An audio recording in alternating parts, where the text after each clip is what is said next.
প্রত্যয়জনিত ভুল রয়েছে। প্রত্যয়জনিত ভুল, এখানে দৈন শব্দটি নিজেই হলো বিশেষ্য।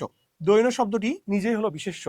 তাহলে একটি বিশেষ্য শব্দকে আবার কি করছে, আবার তা প্রত্যয় যুক্ত করে আবার বিশেষ্য করতে গেছে, দুইবার বিশেষ্য করতে গেছে। তাহলে এখানে ভুলটা হলো প্রত্যয়জনিত ভুল। তাহলে এখানে দৈনতা বলে আসলে কোনো শব্দ নেই। শব্দটি হবে যে দৈন, বা এই দৈন শব্দটি আসছে দিন থেকে, দিন যুগ জফলা জ, এই দৈন হয়ে গেছে। ঠিক আছে, আদিশ বৃদ্ধি পেয়ে দীর্ঘইকারটা ঐকার হয়ে গেছে, আর জটা ফলা রূপে দৈন হয়ে গেছে। তাহলে আমাদের শব্দটি হবে, দুইভাবে আমরা এটিকে বিশেষ্য করতে পারি। দুইভাবে আমরা কি করতে পারি, দুইভাবে আমরা বিশেষ্য করতে পারি এই দিন শব্দটিকে। দিন শব্দটি আসলে অ্যাডজেক্টিভ, এটি কি, এটি হলো বিশেষণ, এটি হলো অ্যাডজেক্টিভ বা বিশেষণ। দিন মানে আসলে গরিব, দিন মানে গরিব। তাহলে একটু খেয়াল করো, তাহলে দিনকে আমরা দুইভাবে বিশেষ্য করতে পারি, একটা জ প্রত্যয়যুক্ত করে আর একটা হলো তা প্রত্যয়যুক্ত করে। তাহলে দিন যুগ তা কি হবে, দীনতা।